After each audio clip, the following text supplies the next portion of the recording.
Back in my day, we didn't have shitty AI-generated garbage like Triple T and that baby turning into ash. No, no, no, no, no. We had honorable, human-made garbage like Big Chungus and that boy. Big Chungus is also the name of this unique weapon by Arccharger and Millennia. I don't know why it's named this, but I'm going to be using it anyway, because hopefully today when I'm uploading this is the 9-year anniversary of when Big Chungus was first made public. So, I start my life the same way all women do. In 2017. You know, people born in 2017 are almost as old as I was in 2017. That's fucked up. Before I can do anything, I need to find my gun. Big Chungus can be found over near Searchlight at the raided farmstead. You may know it as the spot with the scripted jackals who spawn to ambush you when you go inside the trailer. Big Chungus is right here sitting on a table in all its Chungus-y glory. Well, the Vipers do ambush me, and the sight on Big Chungus is practically worthless because I can barely see the dot. Granted, that could just be because I use New Vegas Reloaded. But whatever the case, I run out of ammo and have to run away from a couple of them before I'm able to fast travel to Goodsprings to buy some 9mm ammo from Chet. He has next to nothing, so I thought maybe Johnson Nash would have some. He didn't. So I thought Lacey would have some. She didn't. But I found some on an NCR trooper's corpse. Not much though. So I thought Cliff would have some. He didn't. These guys are fucking with us. How are they not stocking the most generic ammo type in the game? So instead, I opt for the far more idiotic method. I buy 357 from all of the previously mentioned vendors, then break it down in a workbench, and use empty casings to craft my own 9mm with blackjack and nothing else of note.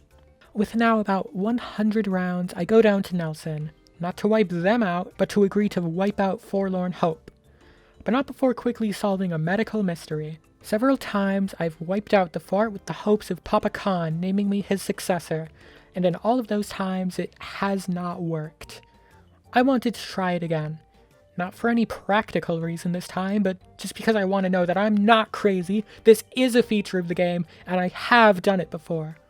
Even after I'm vilified by NCR, not all of the troopers are hostile to me. I guess it's true. Morale in Forlorn Hope is so low that the troopers are basically asking for someone to just shoot them already. I make sure there's not a single survivor. Papa Khan better be happy about this or it's his head next. And I'm not talking about the one on his neck. I start going there right away. I've found that, in life, it's best to get disappointment out of the way early. Insert self-deprecating innuendo here. On my way to them, I encounter 2 traveling merchants, hoping to find a 9mm. One was a wash, but the second, I won the jackpot! 160 rounds, finally! Alexander at the 188 has another 275 for me. We are so back. We're so back, in fact, that I feel comfortable going to Camp Golf and wasting a bit of it. I go tent to tent, mercilessly executing all of the sleeping troopers. Then up to the resort house. Is that what they're called? I feel like I associate lodge with snow and hotel with not golf courses. Although I don't know, there's plenty of hotels. Never mind. I kill all of the rangers in there as well. Interestingly, there's a veteran ranger in here. It is notably not Act 2 yet. However, this one is actually here because he's carrying another Millennia unique gun, California Star. Once everyone's dead, I walk over to the Repcon Museum and take the tour. Me mentioning this will make sense one day, but not today. It's a secret side project. It's now, though, that I remember that I was supposed to be going to Red Rock. So I finally get there and I talk to Papa Khan and always bet on nothing. Okay. In light of that, I go down to Vault 19 and work for the powder gangers there. Cook, to be more specific. I clean out the lower levels and cave of geckos so that he can get to the sulfur. Then I ask Papa to let his crew try out for the cons. That endeavor really drained me of ammo, so I make the journey to the Gunrunners, where I stock up on another 160 or so and convert some more 357 into 9mm. I made a decision to do how little we know rather early. To do so, I also wanted to complete Bye Bye Love, a quest famous for being really well designed. I lied. It's not good. Why on God's scorched earth do I have to walk between 7 loading screens like 4 times? I'm sure that when it was designed, the strip had its more open concept, so maybe it would have been 4 doors. Or if we were ever so lucky, 2 doors. But in the end, I can't complete it anyway. I lack the speech to convince Joanna to leave, because I forgot that that was part of the quest, because usually I don't have to think about things like that. Okay, 1 second, I'm gonna go kill Benny. Okay, 1 second, I forgot the chip. And I crashed. Okay, second time's the charm. I grab the chip, kill the chairman, level up twice, and get out. Back to Joanna, I pass the speech check and... what? Why is there a second slightly higher speech check? Hold on, let me look something up. Oh, now that makes fucking sense. I hoped that one of the newspaper boxes outside would have a copy of Meeting People so that I could use it to get my speech up. Always, and I mean always, bet on nothing. But I do know of one that always spawns in the trailer in Goodsprings, so I go get that one in return. Okay, now the plan is in motion and I wait around for her to be ready. Then I make my way to the lobby and the quest fails. What? Okay, take 2 goes fine and we escape out to Freeside where I gun down the Omertas before they even have a chance to start talking. Dear God, this was not worth the time or effort. But it means I can finally start How Little We Know by stealing Caccino's journal and giving it to Big Sal.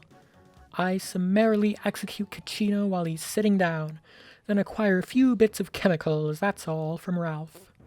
On my way to the weapon parts, I put a bullet in a fiend, and earn a unique perk for dealing 10,000 damage with Big Chungus, 5% extra crit chance. Don't mind if I do. Then I return both shipments to Gamora, and the Omertas live happily ever after.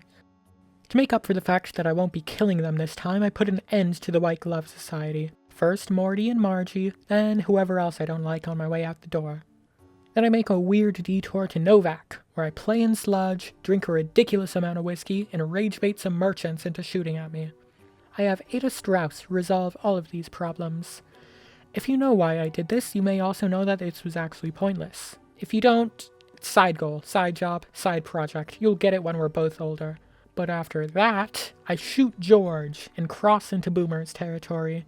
In an act that may be controversial, or maybe just confusing, I leave as soon as I arrive and start making my way up Black Mountain instead. Let's just say that Big Chungus doesn't do so hot against the super mutants. My hundreds of bullets dissolve into thin air right in front of me.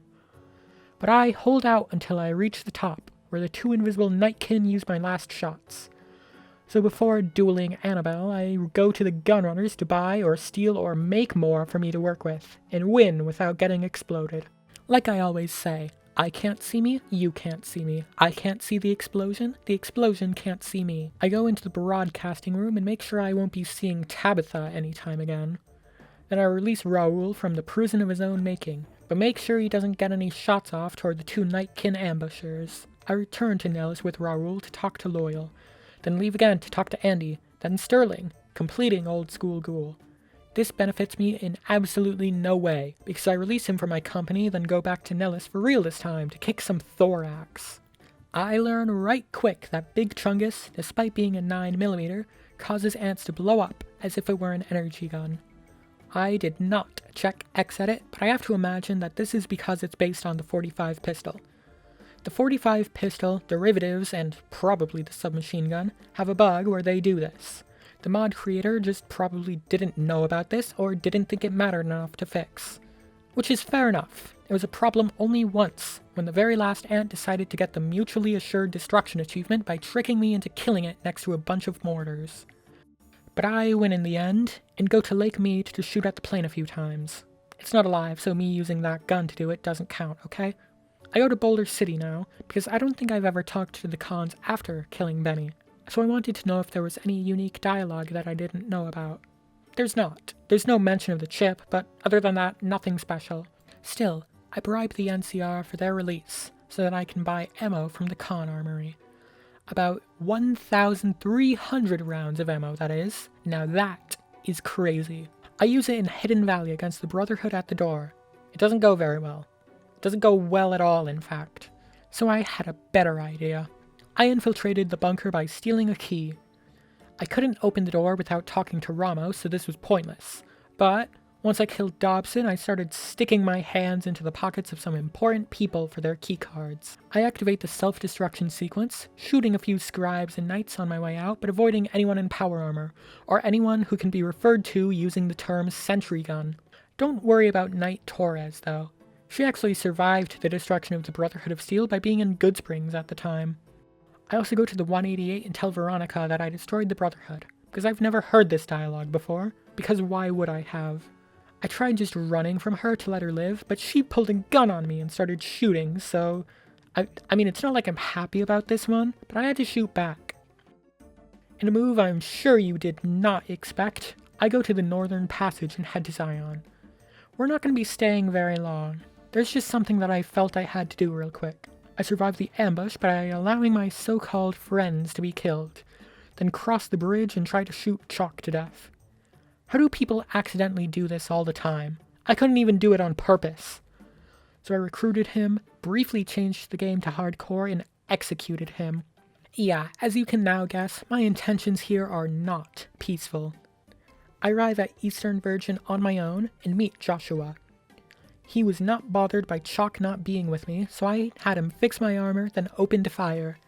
He kicked my ass 10 ways back to Shady Sands, but I have something he doesn't.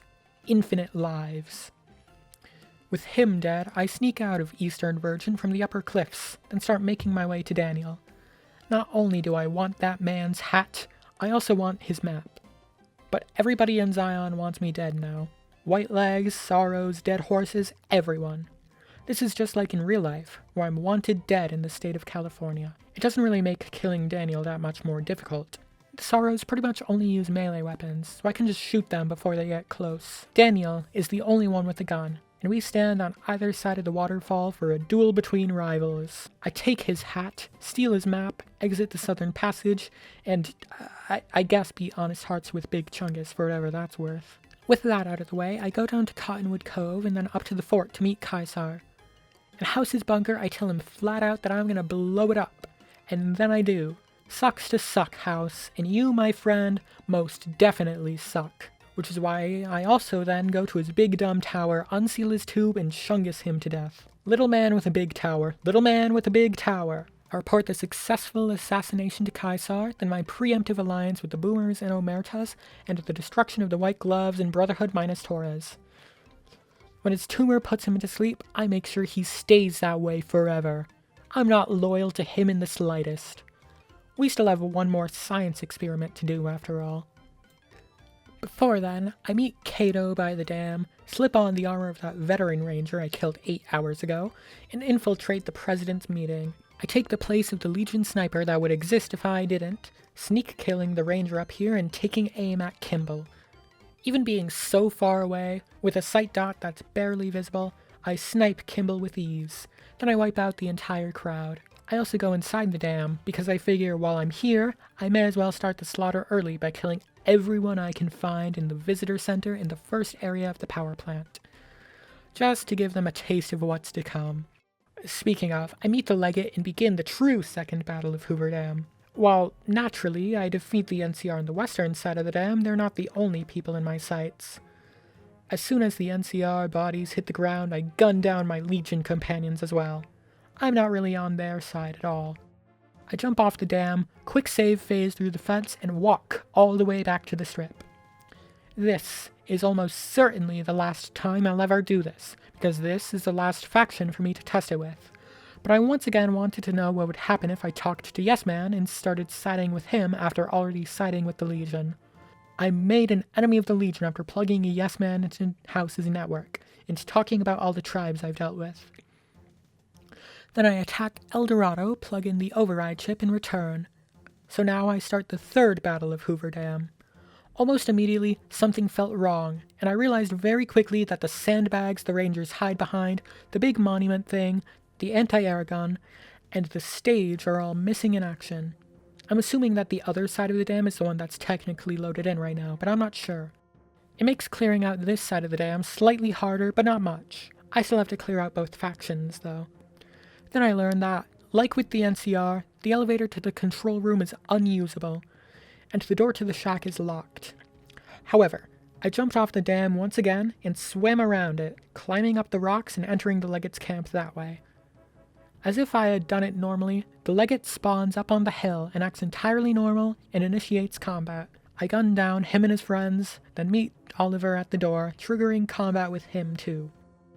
However, I was curious. I avoided dialogue with Yes Man and made a hard save. Then I used console commands to teleport to Oliver's compound to see what would happen since he is now dead. And unsurprisingly, not much. I can't move around or use commands to let myself walk around. Okay, that's fine. I load back, talk to Yes Man, and beat Fallout New Vegas with Big Chungus or whatever. You know, I didn't even know that the anniversary was coming up until after I was done recording this. I actually planned for this to be out last week instead of this week. Anyway, I'm gonna go munch on a carrot. Bye.